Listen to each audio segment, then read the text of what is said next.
These are challenging times for young people, with a huge rise in unemployment and a severe restriction of opportunities. There is a clear geography of disadvantage, in which the young people in the north are becoming increasingly impoverished and fragmented.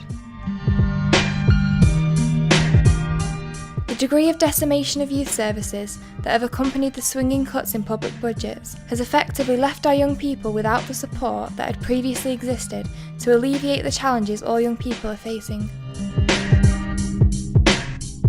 The young people reported that they experienced discrimination and are being failed in schools, which leads to educational disadvantage and ultimately an erosion of their prospects. There is a sense that some teachers do not put the effort into children that might require more support in order to achieve their potential. Education is a fundamental human right to all, and consideration must be given to those young people that are being let down by the current system. The negative stereotyping of young people is unhelpful, and many of the participants felt negatively judged by society in a way that does not reflect their true character. According to the self-fulfilling prophecy theory, young people are likely to live up to false stereotypes given to them by society. The media was widely implicated in portraying images of young people as antisocial. This perception is also the case with government and politicians. Young people are seen as problems. This was considered to be part of an emerging dynamic in our society that individualised blame, whilst at the same time ignoring the wider inequalities that contributed to the exclusion of young people. The young people feel they are being discriminated because of their background and their age. This intersection of disadvantage is something that needs to be more closely understood by policymakers. The current youth disturbances that have affected our major cities are to be condemned, but they must be understood. David Cameron's response was that this is criminality pure and simple. However, whilst no one would wish to condone looting, burning and attacks on the police, it is also the case that focusing on the easy targets, the so-called unruly youths, with their hoodies and face masks, avoids the harder questions that the riots raise about the accountability of government policy. This is not to exclusively blame the public sector cuts, which have served to exacerbate the existing tensions, but to call for a more sophisticated analysis of the root causes of the disturbances.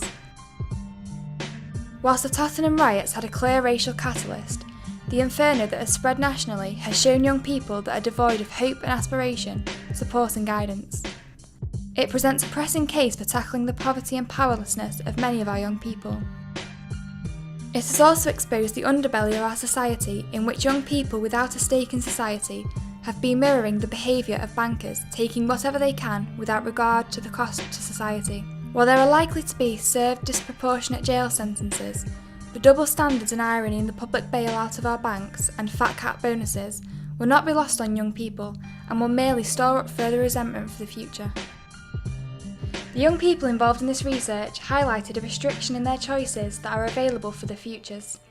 It was felt that the current design and implementation of policy is limiting hope and aspiration for many of our young people. This reveals a contradiction that is at the heart of current government policy, in which their public service reform agenda promotes choice as a key principle, but in fact does not reflect the needs of young people within the policy. This points to a fundamental flaw in government policy, the absence of a social justice framework.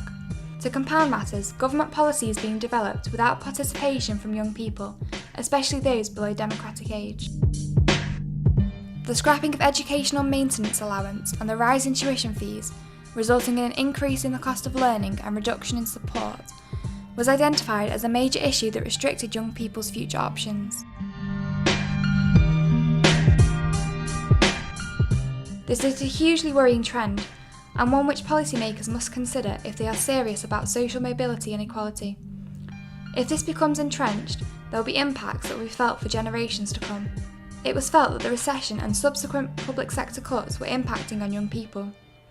This could be through the loss of a youth club, provision of services, or the significant reduction in household income. This results in more pressure at home.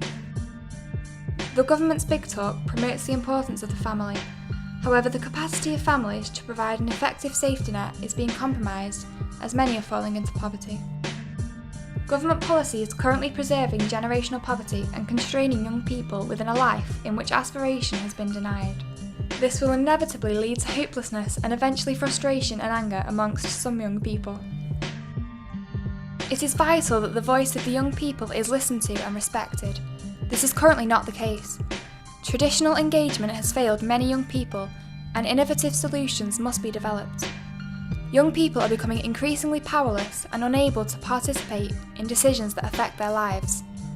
Not only does this contravene the United Nations Declaration on the Rights of the Child, but fundamentally it simply does not make sense, as today's young people are the pioneers of the future. There should be a clear policy framework and programmes that work with young people affected by poverty and racism to develop their potential in order to express their ideas and provide solutions to the problems that affect their lives.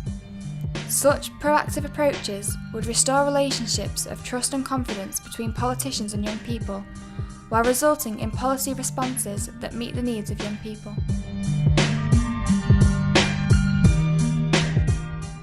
There needs to be a provision of support to empower our young people. One of the young people believes that all of us have the capacity to do something if we have the tools. These choices, however, have profound consequences for society at large.